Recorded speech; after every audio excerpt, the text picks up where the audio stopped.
আরব বসন্ত একটি রাজনৈতিক অস্থিরতা যা বদলে দেয় মধ্যপ্রাচ্য ও উত্তর আফ্রিকার ক্ষমতার মানচিত্র। তিউনিসিয়া থেকে শুরু করে ঢেউ লাগে মিশর, লিবিয়া, ইয়েমেন ও সিরিয়ায়।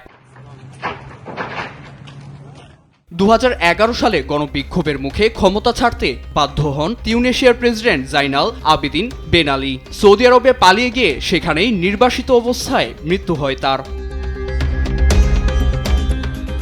মিশরে 30 বছর শাসনের পর পদত্যাগে বাধ্য হন হোসনি মুবারক। কারাবরণ শেষে মুক্তি পান তিনি। 2020 সালে কায়রোতে মৃত্যু হয় সাবেক এই শাসকের।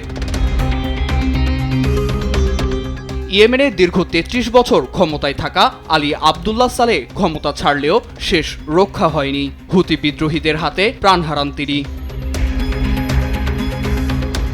লিবিয়ায় 42 বছরের শাসনের অবসান ঘটে মুয়াম্মার গাদ্দাফির মৃত্যুর মধ্য দিয়ে। 2011 সালের বিদ্রোহে পশ্চিমাদের সামরিক জোট ন্যাটোর সামরিক হস্তক্ষেপে পতন হয় তার।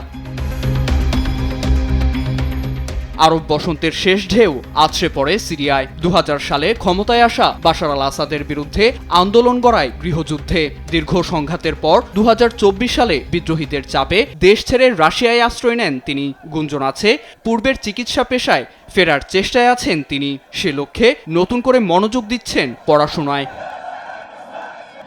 নীরব দাস, নিউজ ডেস্ক, দেশ টিভি।